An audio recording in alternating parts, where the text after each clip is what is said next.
नमस्कार साथियों, जय हिंद। अभी बात होगी बीपीएससी टीआरई 1 की, टीआरई 2 की और टीआरई 3 की। सब मामलों पर आपको हम जानकारी दे दें कि अभी तीसरे फेज की बहाली में जो 87,000 पद है और जिसको लेकर रिजल्ट निकालने की प्रक्रिया चल रही है। तो रिजल्ट को लेकर एक बात है, सभी के मन में एक संशय है कि कब आएगा रिजल्ट।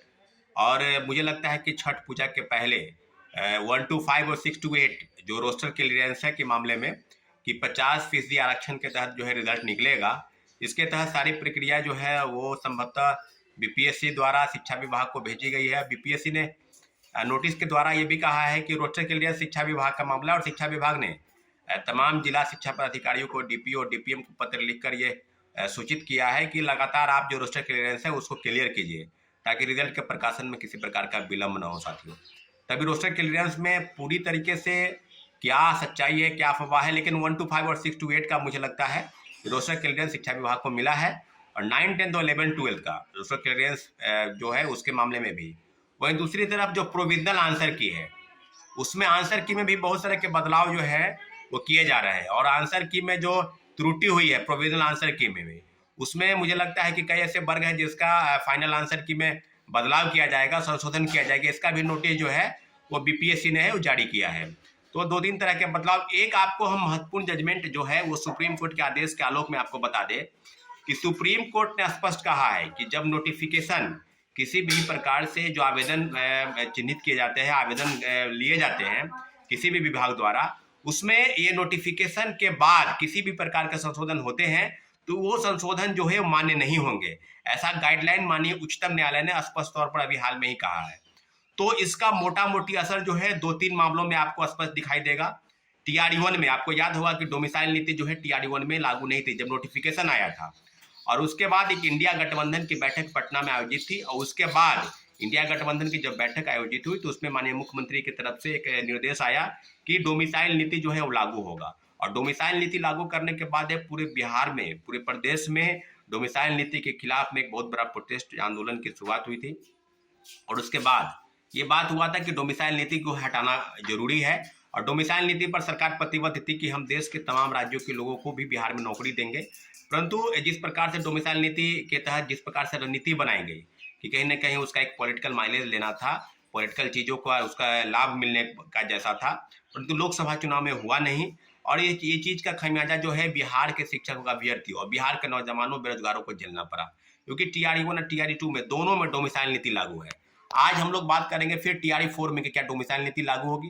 और डोमिसाइल नीति पर टीआरई 1 टीआरई 2 ही नहीं, लगातार टीआरई 3 में भी इस तरह की चीजें की गई। यहाँ तक कि महिलाओं के आरक्षण के साथ भी छेड़छाड़ हुआ। आपको याद होगा टीआरई 1 में जो आरटीआई से खुलासा हुआ है, कई तरह के खुलासे हो रहे हैं। आपको याद होगा कि 1 to 5 यानी प्राथमिक शिक्षक बनने के लिए जो महिलाओं के आरक्षण है वो 35% बिहार की मूल कोटि की महिलाओं को मिलनी चाहिए, परंतु आरक्षण का लाभ उन्हें नहीं मिला।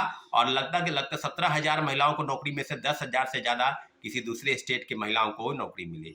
अभी कई राज्य के उदाहरण है। सीटेट के मामले में भी स्पष्ट तौर पर कहा गया है कि 42,000 फर्जी शिक्षक टीआरई 1 और टीआरई 2 दोनों में बहाल है। उसमें सीटेट के मामले में कहा जाए तो 60% मार्क्स आपको लाने हैं।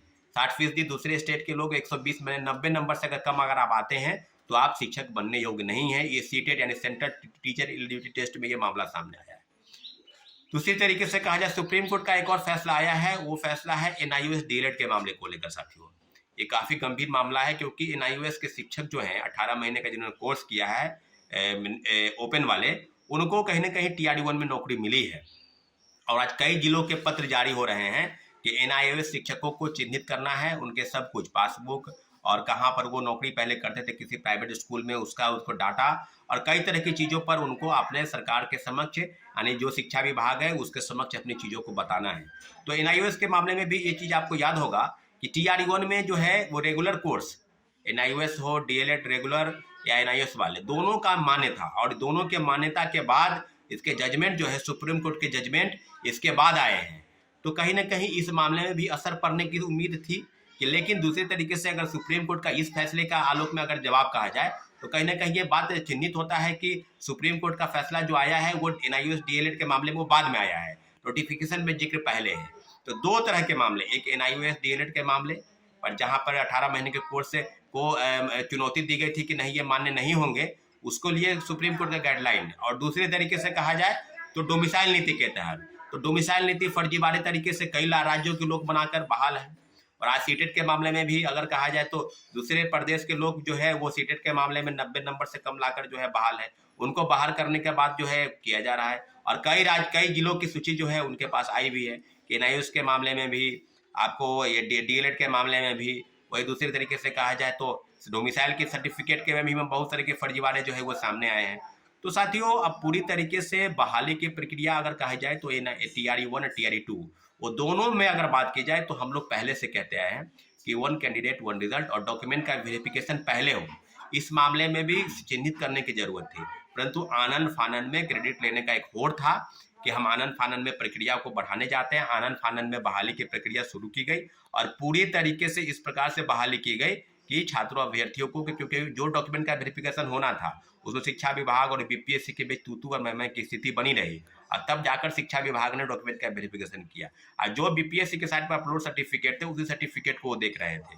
तो पूरी तरीके से बड़े पैमाने पर फर्जी लोग बहाल हो गए। दिव्यांग प्रमाण पत्र कई राज्यों में, झारखंड में, उत्तर प्रदेश में 5-5 हजार में बन रहे हैं। अब आप एक उदाहरण अभी भभुआ का देखिए, 15 मुझे लगता है कि 20 से 25 शिक्षकों को नोटिस फिर से मिला है कि वो फर्जी डोमिसाइल सर्टिफिकेट बनाकर बहाल है। तो ये इस तरह की चीजें हुई कि उत्तर प्रदेश से जो नजदीक के जिले हैं, सिवान, उसके बाद भभुआ, कैमूर, रोहतास, आरा, बक्सर और कई जिले ऐसे हैं जो उत्तर प्रदेश के बगल के हैं, उनमें कहीं ना कहीं डोमिसाइल सर्टिफिकेट फर्जी बनाकर लोग बहाल हुए हैं। तो साथियों, डोमिसाइल नीति हो, DLED के मामले हो, NIOS के मामले, और दूसरे तरीके से इस तरह के सुप्रीम कोर्ट का जजमेंट, जो सुप्रीम कोर्ट का जजमेंट है उसमें स्पष्ट तौर पर ये जिक्र है कि कोई भी फैसला होगा उसके पहले अगर नोटिफिकेशन जारी है तो उस पर ये लागू नहीं होगा। तो साथियों, बड़े पैमाने पर TRE 1 TRE 2 में बहाली की प्रक्रिया में धांधली हुई है। वही TRE 3 में हम लोग लगातार मांग कर रहे हैं कि डॉक्यूमेंट का वेरिफिकेशन पहले हो और 1 कैंडिडेट 1 रिजल्ट। इसलिए मांग इसलिए है क्योंकि कोई भी पद खाली नहीं रख दिया, क्योंकि 87,000 पदों पर बहाली निकाली गई है।